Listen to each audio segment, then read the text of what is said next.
Welcome to the Insomnia Project. Sit back, relax, and listen as we have a chat about, well, I guess you could say the mundane. One thing that we promise is that our conversation will be less than fascinating so that you can just feel free to drift off, relax, maybe start your morning, as a lot of people like to listen to our podcast as they start their morning. Thank you for joining us. We hope you will listen and sleep. I'm your host, Marco Timpano. And I'm your co-host, Nidhi Khanna. Nidhi? Marco. Before we start, I should really say to our listeners that please do follow us on Twitter at Listen and Sleep, or feel free to rate or review us on iTunes or SoundCloud. Yeah, send us a review. We haven't had a review in a little bit. Yeah, we'd love to hear what you guys have to say. So, please do. So, I was trying to think of topics that really make me drift off. Mm-hmm. And I came up with, or you said, what about insurance? And I said, yes, that would be something that would make me drift right to sleep. It's pretty mundane. Eh? Yeah. It's, there's so many different types of insurance, yes, too.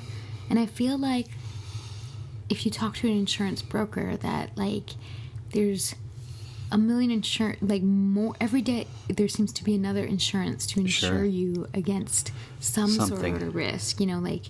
10, 20 years ago, there wasn't anything like critical illness insurance, right. I don't think. And now it's it's there. It's right? there. Do you have travel insurance? I have life insurance, home insurance. Yep.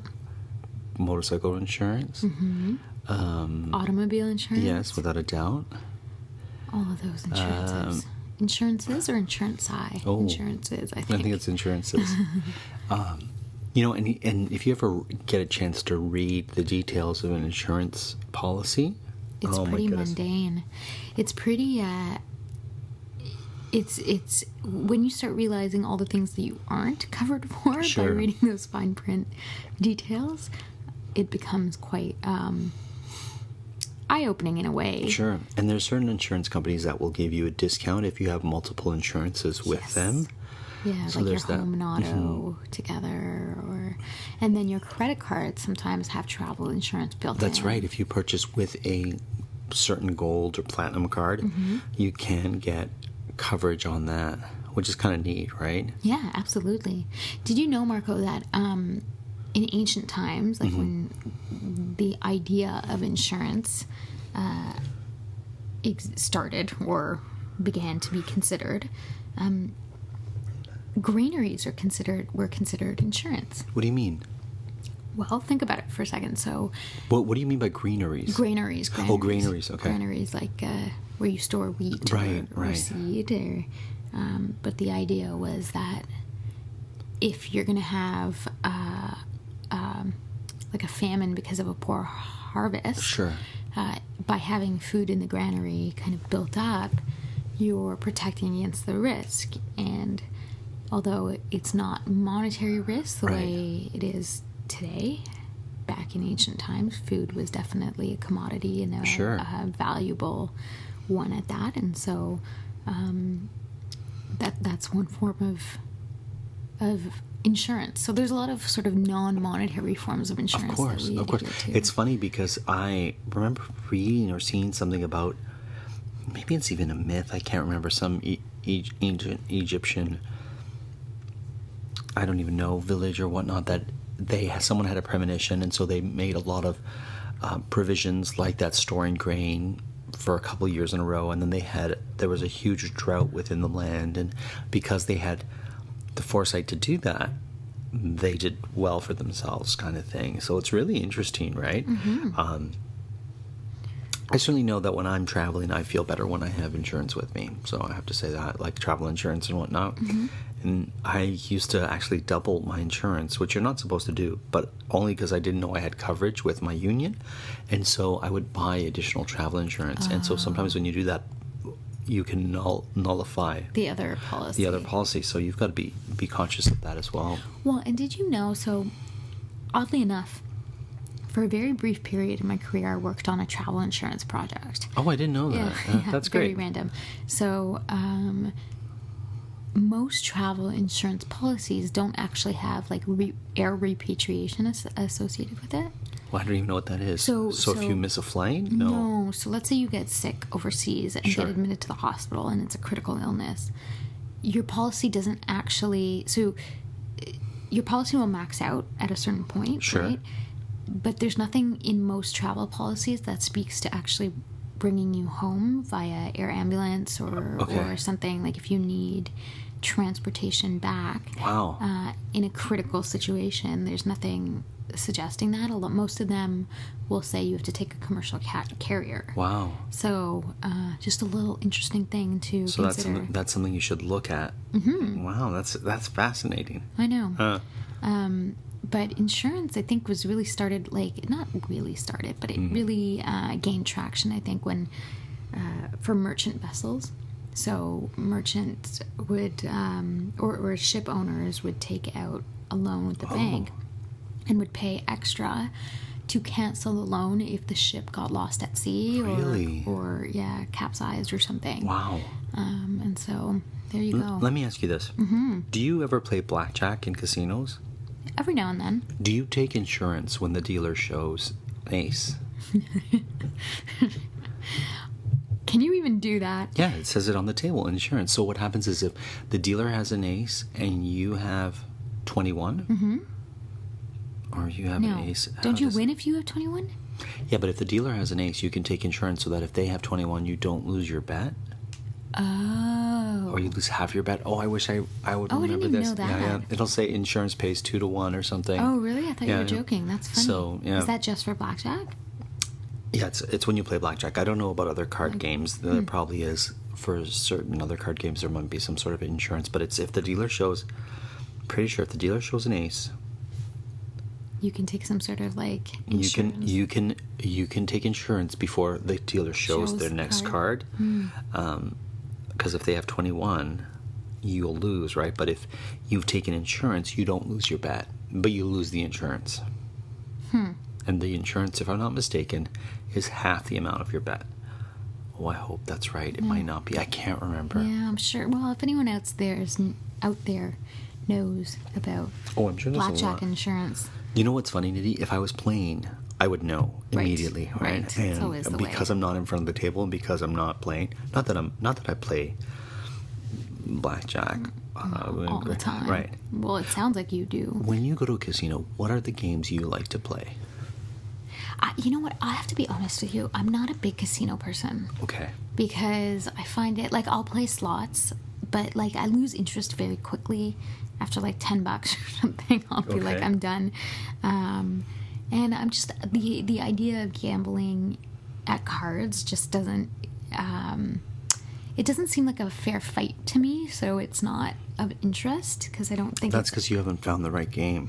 Maybe. What slots attract you? Like, what's your preference? If you're in a casino and you're going to play $10. I'm going to take the cheapest slot, because the idea is just to play the slot. Like, it's entertainment more than me actually So thinking. it's not the actual, like, slot machine. There's not, like, one type of slot machine that catches your eye more than, like, I mean, I like the ones with, like, the 777 and, you know, but I'm not very interested by the casinos. But so I've looked up the blackjack insurance. Okay. So blackjack insurance is a bet on the odds of probability, right? So when the dealer's face card is an ace, like I said, you have the option to take insurance before the dealer checks the whole card, and thus the expression "ace in the hole." It's the whole card. I guess that's the card that's down. It's the whole card. The dealer's second card has a nearly 1/3 probability of having a 10 value, which would make the dealer have blackjack, right? And the insurance bet is lost if the dealer does not have blackjack.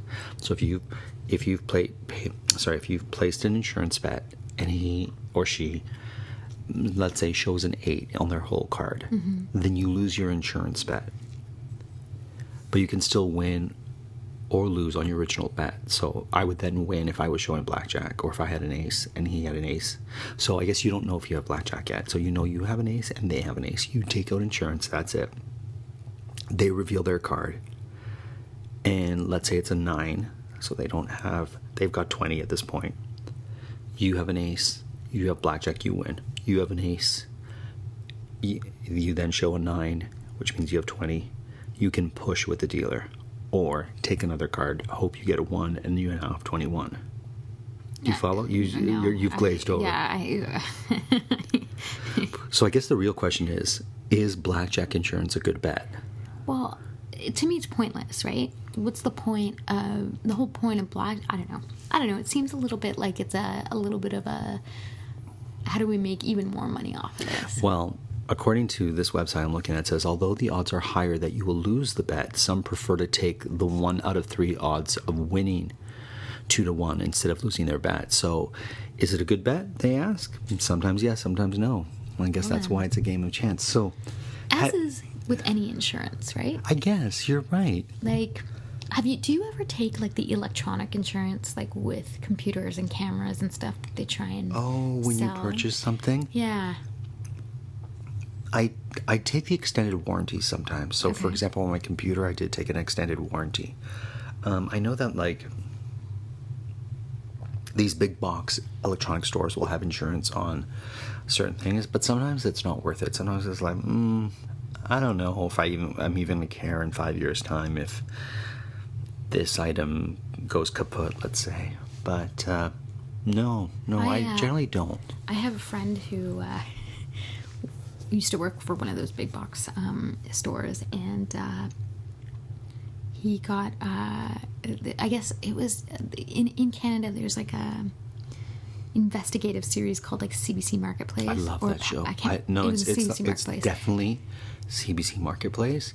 And for our listeners who aren't in Canada, might not be familiar with CBC Marketplace. So the CBC is our national broadcaster and stands for the Canadian Broadcast Corporation. And if you go to their website, I think you can see old episodes of Marketplace.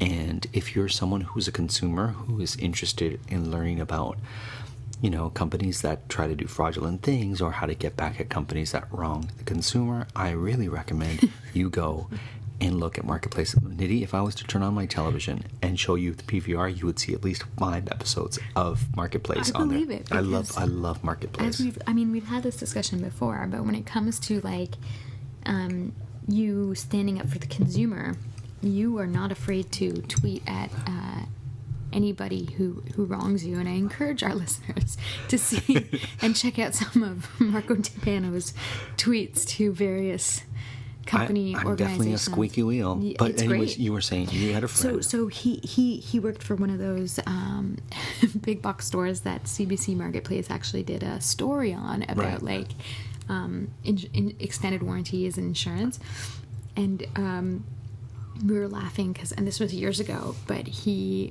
was one of the blurried sales reps. So they were, that person was a whistleblower.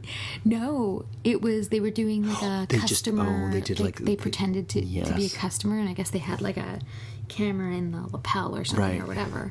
However they do the hidden camera stuff, and you just see his blurred out face giving this sales pitch about why someone should take like I think a $900 insurance policy or something for like a computer that costs like a fraction of the price. Right. Wow. Because when you averaged how much somebody was spending per month over and top of per month for the insurance component. Right. It was a ridiculous amount. Yeah, it was like $900 or something. I think the computer only cost them like $500. Right. How did your friend feel about being he laughs. I mean, he was the salesperson, right, you know what I mean? It wasn't like he was just doing, it wasn't like he was the CEO of the company and he knew what was going on. It was just sort of like... Well, I think companies like that should really be held accountable if they do things that are... That's why I do like programs like... So it's interesting, right? Because at the end of the day, with insurance, though, you're selling... It's an emotion. Like, even though they try and make it very, very factual and... all of that, it's an emotional response, right? You're trying to plant a seed of doubt in someone's mind, or a seed of risk, that there's some sort of risk that will happen that will make them want to purchase this. Interesting. Not really, but yes, somewhat interesting. It's true. Yeah, I guess. Because people who are risk adverse, are always going to buy the insurance. Right. And I tend to be more that person versus my spouse, who tends to be a little bit less. Well, see, it's funny because I'm always like, so for example, for my iPhone, you know, they try and sell you like a 5-year warranty on it. Right. But in 5 years, that iPhone's going to be obsolete. Well, that's what, right? that's what I meant too. Like, it's like, do I really want it when in 5 years' time I'm not going to want the product that I'm purchasing today? Exactly. Or if it breaks and you do have the insurance and cash it in 5 years, they're going to give you the 5-year-old model. You know what I mean? Right. Here's how to stay alive longer so you can enjoy Boost Mobile's unlimited plan with a price that never goes up. Do not mistake a wasp nest for a piñata.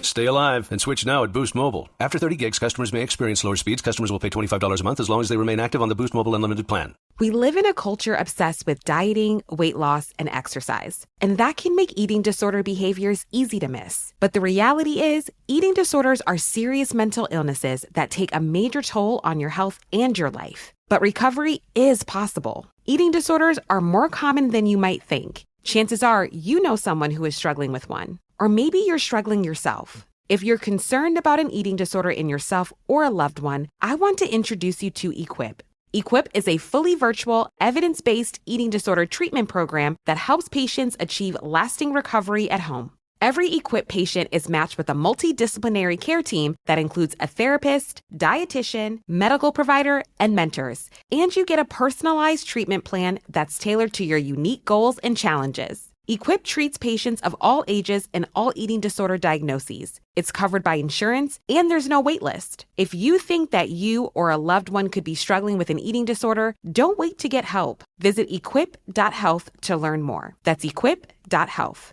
Over 90 of the top 100 U.S. accounting firms trust Bill to handle bill pay processes. Why? Because our tools are built on over $1 trillion of secure payments. We're not just moving money. We're powering financial workflows for 500,000 customers. That's a level of expertise you just can't fake. Ready to talk with an expert? Visit Bill.com/proven to get started and grab a $250 gift card as a thank you. Terms and conditions apply. See offer page for details. So I tend to not necessarily buy the insurance for those kind of like... Have you ever actually used insurance, like travel insurance? Have you ever used that? No. Have you? I haven't, but Amanda has. Oh, She would break a crown almost everywhere we would go. Not, I shouldn't say that, but she had a crown that broke in Montreal, I believe. And so we had, and I know it's just out of province, so you know a lot of people don't consider getting insurance for out of province medical, because if you're in Ontario and you go to Quebec, especially if you go for a day or two, but we got it, and she needed it, and it worked out. Wow. What's the craziest thing you've ever spent like an insurance policy on, or like, or something that you wish you, in hindsight, you're like, oh, I should have insured that? Well, what's interesting is years ago, when we would purchase flights when you would purchase travel through a Travel agent. I had a dear friend. friend. Profession. I know it's kind of like really disappearing. Yeah. So a friend of mine was a travel agent, and I booked a trip to Italy with this person, but I did not get the travel insurance, the baggage insurance. Oh, the baggage insurance. Sure enough, I go to London, my bag goes to Portugal. Your bag wanted to go on its own trip. I guess it did. And as I like to say, the hand wasn't talking to the foot. So and I was backpacking. My backpack did not get to me. It went back to Canada, was somewhere in storage, and I did not have a stitch with me. And I didn't have any insurance to purchase anew. So I don't know if I called or my mom called, and called my friend, who I call Barb, which is not her name, so I can gladly say Barb. I just used to call her Barb as a nickname. Okay. So nobody will know who this is. And Barb said to my mother, or to me, I can't remember, don't worry, I'll put the insurance through, because they didn't collect the insurance till the end of the month. Oh. So because it wasn't the end of the month, she just filed as if I had purchased insurance when I bought my thing. Oh, smart. So then she's like, go ahead, buy your baggage, buy your backpack, buy your clothes. And I just went on a wonderful spending spree and just bought all sorts of things, and then submitted it. and got my money back. Wow. But sometimes they'll only give you X times the weight of your bag, some weird thing like that. Oh. So you don't get as much as you think. But I had an indicator of how much they would give me back, so I spent right around there. So that was another time where insurance and knowing the right person allowed me to Kick that in. Yeah. Yeah. How about you? I need to, you know what, one thing that I need to get done, and I just haven't, and we've talked about this before, is I need to get my rings insured. I have a couple of rings that are family heirloom rings, and my biggest fear is them being lost or stolen or something like that, and not being able to recoup You know what you should do? value You should of it. pick a day, like, a day like Valentine's Day or St. Patrick's Day or one of these kind of, not holidays, but one of these days, Groundhog's Day or April Fool's. Pick one of those days and say, okay, I'm going to do it on Halloween. I'm going to go take the day to do it. Because those days are great reminder days where it's like, you know what? Valentine's Day is coming up, February 14th. I know the date. I know. And just make it that's a date that you get your rings insured. That's a good plan. It's a good plan. I mean, I have the insurance now, actually, now that I think about it, because it's part of my home insurance, but I just haven't got the appraisals done. Right, and you should get those done. Yeah. Yeah. Doesn't take long.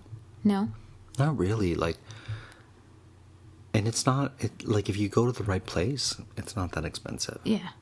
Yeah, you have a place. You told me that. Although I heard they moved, but I can send you I think I have their card. Okay. Nidhi, a while back we talked about ghost signs. Yes. Have you seen that there's a house that they took down the siding of this house or this building, and they're going to make it into a larger building or something, and it has a ghost sign on it? It's like Selma's musical equipment. It's like a really cool sign. I think it's on, I want to say it's on DuPont as you head, or Davenport as you head east. Oh. Yeah. When I saw it the other day, I thought, we did a whole thing on ghost signs. We did. And it's a really cool ghost sign, and they're going to cover it relatively soon. I need to take a picture of it. Yeah, you should, and tweet that. Apparently there's a big ghost sign following. It's like a huge thing. I started following them on Twitter when we did that episode. Yeah, I was like, I'm going to follow the ghost sign people because it's kind of neat. Yeah, I think that's... Do you see them now that we've had, ever since we had the episode? Although, now, because the area I live in is so kind of hipsterish, part of it is that it's difficult to tell, is that a ghost sign or is that like some sort of hipsterish artwork, right?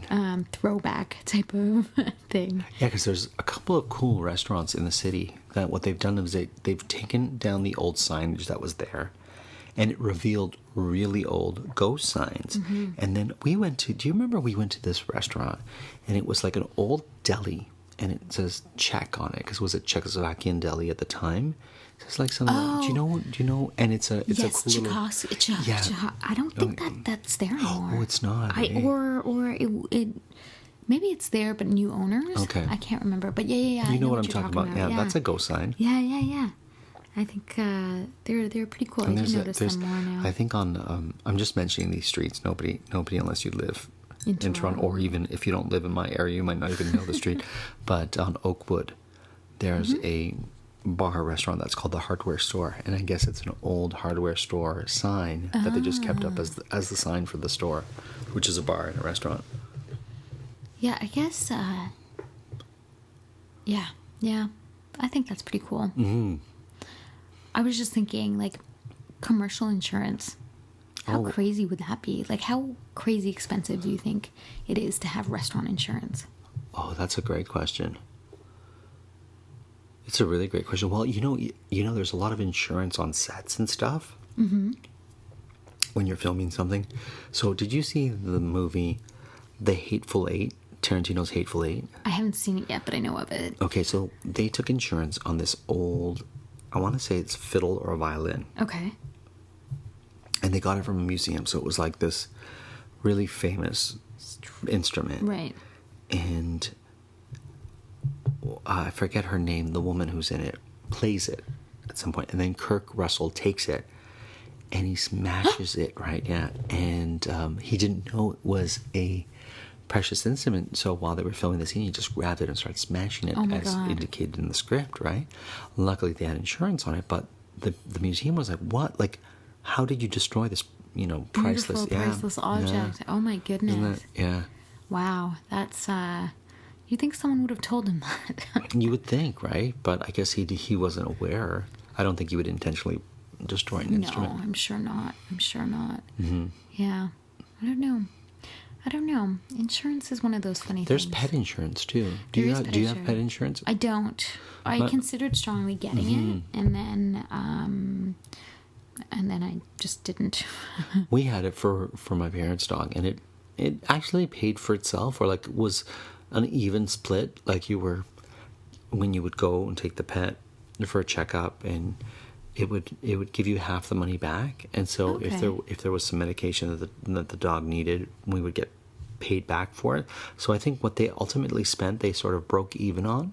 Okay. Which was great, because then if the pet has a big sort of problem, condition or whatnot, it would have more than paid for itself. Yeah. I think because my dog was it is purebred, like I knew the breeder, and I knew I knew that there weren't any I knew her history. Okay. So when I did the calculation, I was like, the first 5 years of life, I don't know if I'm going to need it or whatever. Like now it would be probably as she gets older, something that I would actually... But if you get it now, it's kind of like humans. If you get your insurance when you're in your 20s, you're paying next to nothing. Yeah. But if you get it later in life, you're going to be you're going to be paying more money, right? Yeah, totally. But my advice would be this, Nidhi. Get insurance if you're playing blackjack and the dealer shows an ace. That's good words. Because you know by. what it is? If the dealer gets 21 and you didn't take insurance, you're going to be kicking yourself. Yeah, but that's true of anything in card games. Maybe I'm risk adverse, like I said. Well, Have you ever think you played are. War at a casino? No, I didn't even know you could play that at a casino. Yeah, some casinos do it, and it's pretty awesome. It's my favorite card game to play at a casino. Oh, War is super fun. How about roulette? Have you ever played roulette? Yes, that I played. That's super fun. Yeah, yeah.